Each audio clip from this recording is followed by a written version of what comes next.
Hello and good afternoon. You welcome to NTV at One. My name is Malcolm Sima. Let's go straight to the headlines. The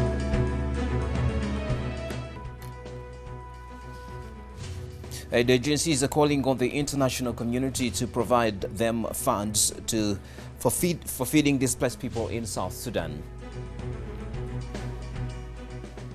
And the President Uhuru Kenyatta's stolen escort car is returned to Kenyan authorities after its recovery in Uganda. Also coming up, German rally driver Nico Rosberg can't stop in the practice session of the Italian Grand Prix.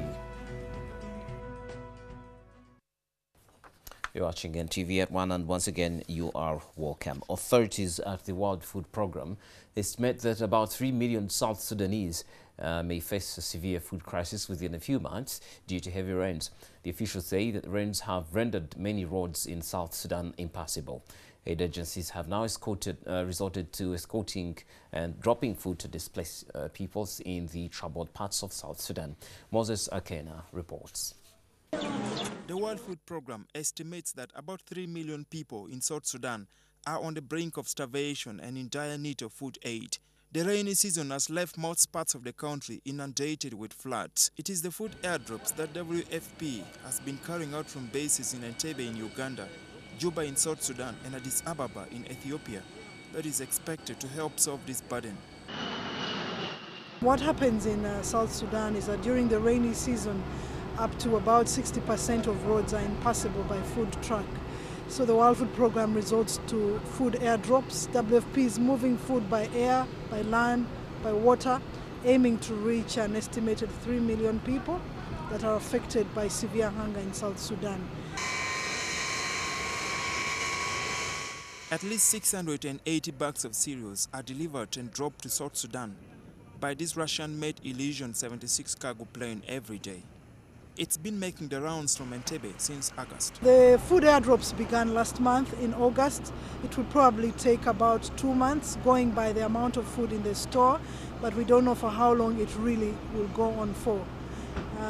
At the moment, so far we've dropped about more than 700 metric tons of food. The process is expected to go on until the 3 million people in dire need of food aid have been reached. Moses Akena, NTV at One. Thank you, Moses. And Ugandan security officials have returned the stolen car of Kenyan President Uhuru Kenyatta to the capital, Nairobi.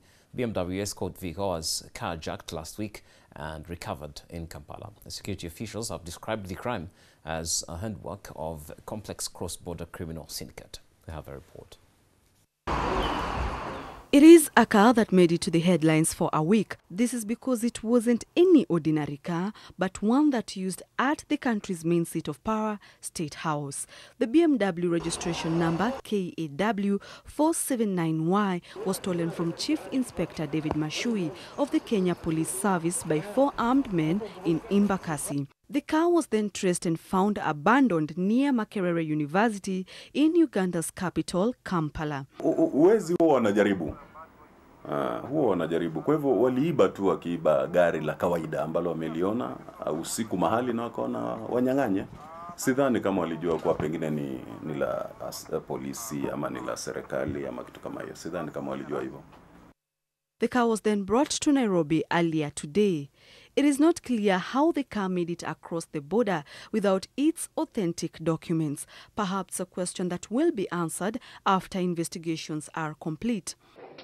In Nakuru, the mechanic who had been arrested after he was found with the vehicle's tracking system was released this morning. Agri Ochieng, who today appeared before Nakuru Principal Magistrate James Mwaniki, was freed after the prosecution told the court that the accused volunteered vital information that led to the recovery of the vehicle in Uganda. Ochieng will be taken to Nairobi, where he will help in the identification of suspects already in custody. He will now be treated as a state witness. 4 people who have been apprehended will appear in court next week on Monday. Kenyans, in the meantime, got creative on social media, supposedly trying to help the government find the missing luxury car, perhaps spurred on by the fact that a State House vehicle could be stolen, and from a police officer, no less. Sharon Baranga, NTV. TV. Ugandans did not steal President Uhuru's car. It was stolen by suspects. The residents in Mayuge district are up in arms for reportedly being left out of the national census by the enumerators. The locals who stay in an area designated as a forest reserve claim they haven't been counted so far.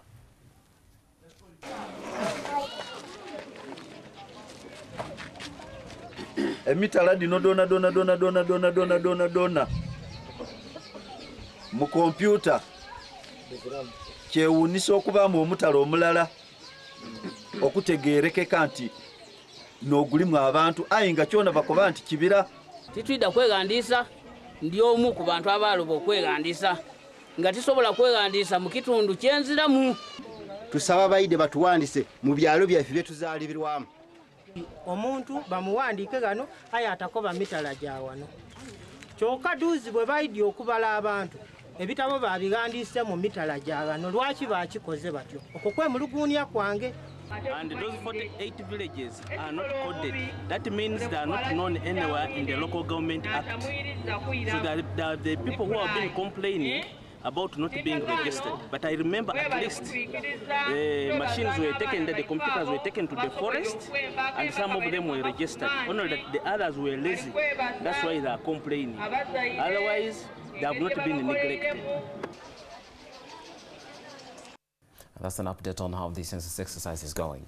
Very soon we expect the results as well.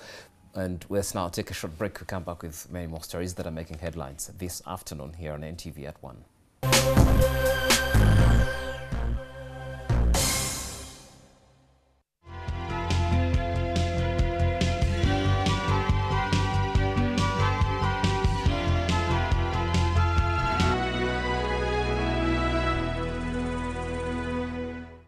Use White Star Laundry Bar Soap with a lemon fragrance and you'll have a fresh, clean day. Be like a star. Use White Star.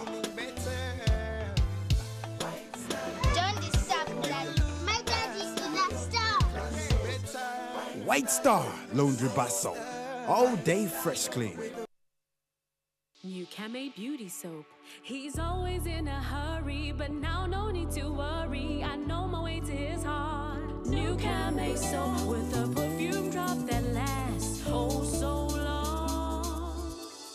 And my skin feels so soft. I'm a Camay kind of woman, true African woman, so beautiful. You're the queen of my heart. I'm a Camay kind of woman, true African woman. Discover new body care collection from Camay.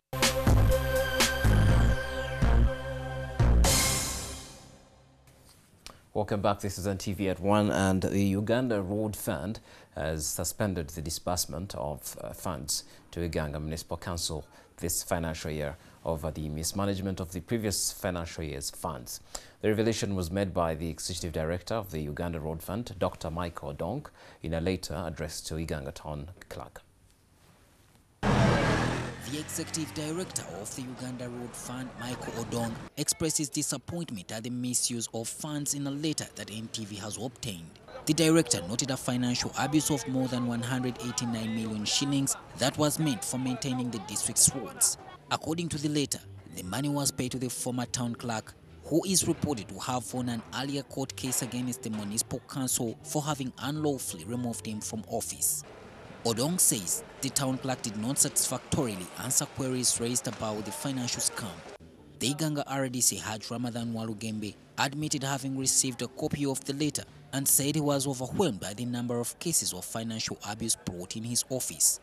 That government, using its arms of IGG and the Minister of Ethics, are going to come up to investigate all what has been taking place. The money was meant to tarmac the district's Oboja and Oboda roads and upgrade others in poor condition. Residents accused the mayor, Haj Siraji Katono, of conniving with the technocrats to misappropriate funds. The money didn't do any work. As you can see, the nature of this road we have.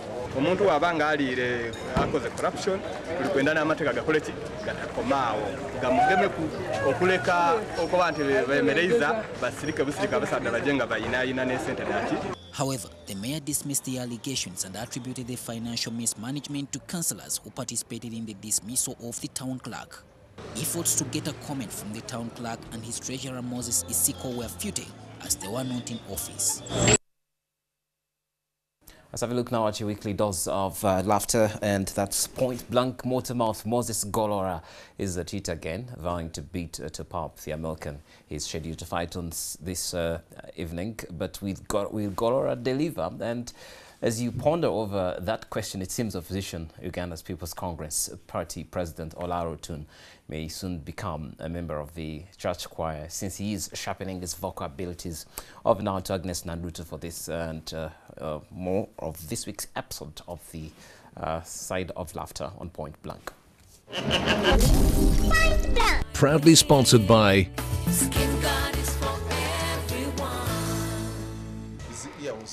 bite off. Hey! I am the man who can just look at the woman and she gets pregnant. You should leave issues of the generals to the generals. You want another rap? Yeah, Susie.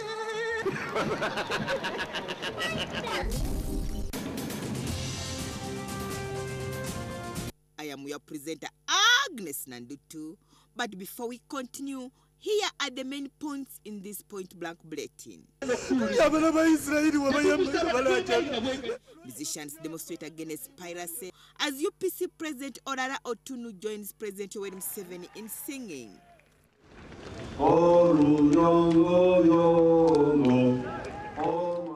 Now to our top story. You may think somebody has died here, but these are artists protesting and asking government to enforce the copyright law to end piracy in Uganda and protect their inventions. Be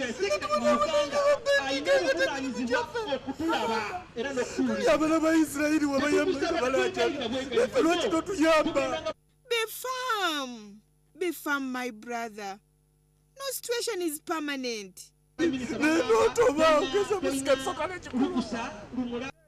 Elsewhere, President Yoweri Museveni's remarks that art subjects are useless rubbed some people the wrong way, including this group of arts graduates. They demonstrated and burnt their degree certificates and graduation gowns. But why are you burning the document you would use to secure that elusive job? So I want Kaihura's job. Wherever it is, I want Kaihura's job. I want Kagina's job. I want Kaihura's job. I want Kaihura's job. I want Kaihura's job. One by one, or you shut up. We have a statement that says, res ipsa loquita. I beg your pardon? Res ipsa loquita. What does it mean? Facts speak by themselves. Facts have already shown that this government has failed to cater for the people. Shut up. At this rate of demonstrations, we need God's intervention.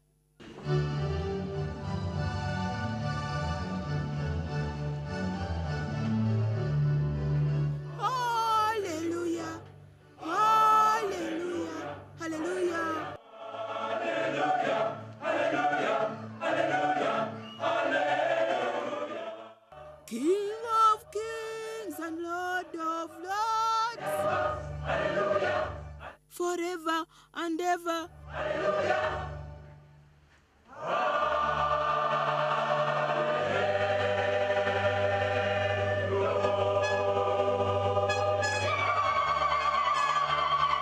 Hallelujah. Praise Jesus, praise Jesus. As we join UPC President Olaro Otunu in celebrating Jesus.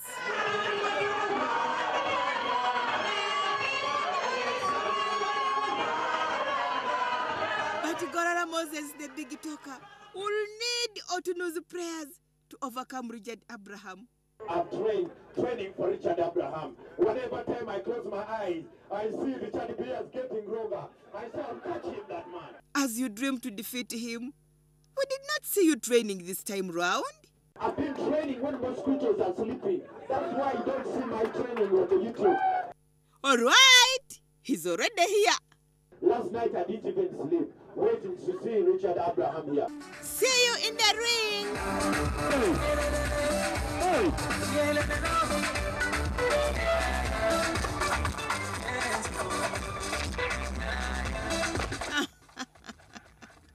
That is Golora bosses for you. Our beloved President Yoweri Museveni first showed his singing skills during 2011 election campaigns. And here he comes again as we approach 2016.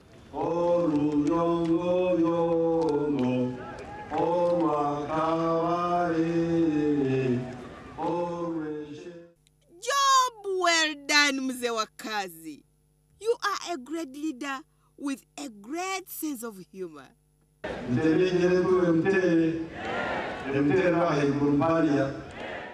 Another rap? Hey! Agnes Nandutu. Point blank.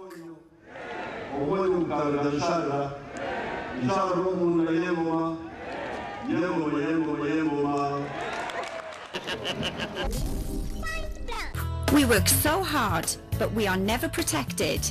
But with Skin Guard, we are protected. Skin Guard is for everyone.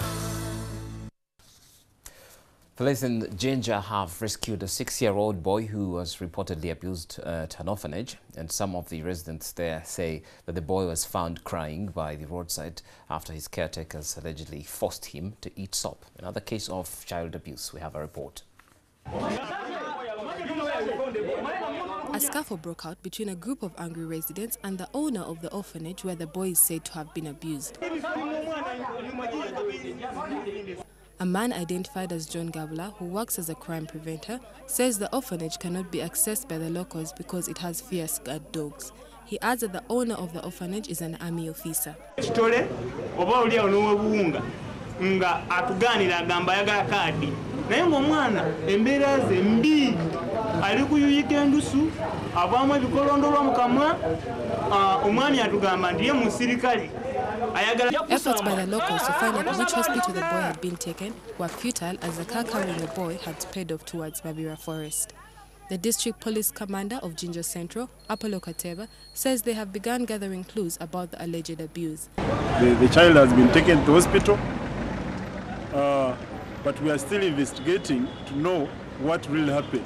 Because others are saying he was given soap, others are saying he was given omo. So we are going to investigate what really happened, and then at the end of the day, we shall have to take the owner of the orphanage to courts of law. The boy has been admitted to a hospital in Kampala. Sheila Tusime Mugisha, NTV.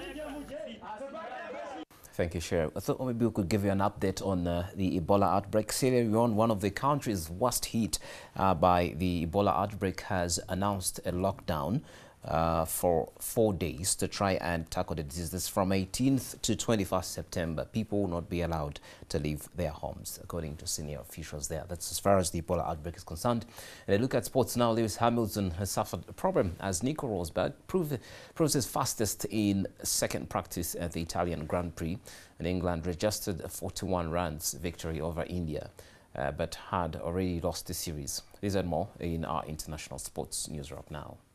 Nico Rosberg was fastest in the second practice at the Italian Grand Prix as teammate Lewis Hamilton took second despite reliability problems. Hamilton, who was quickest by more than half a second in the first practice, missed an hour of the 90-minute session with an electrical problem. The lost time is a blow to Hamilton, who is 29 points behind his Mercedes teammate in the championship, but he still set a time just 0.061 seconds behind Rosberg. In cricket, Joe Root hit a superb 113 as England beat India by 41 runs in the fifth one-day international at Headingley. 3 heavy defeats meant England had already lost the series with one match washed out, but Root's highest ODI score laid the foundation for the victory. He shared crucial partnerships with Alastair Cook 46 and Joe Butler 49 as England posted 294 for 7. Ben Stokes, who hit 33 of 23 balls, then took 3 wickets as India were bowled out well short on 253.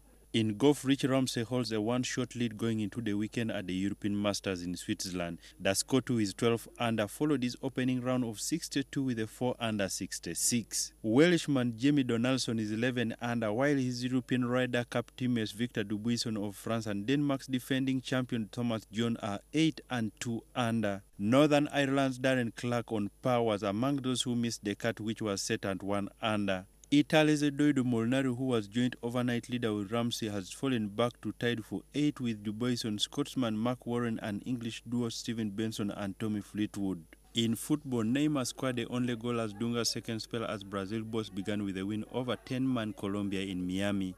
Barcelona forward Neymar called home a free kick to give the Selcao victory in their first game since finishing fourth at their home FIFA World Cup.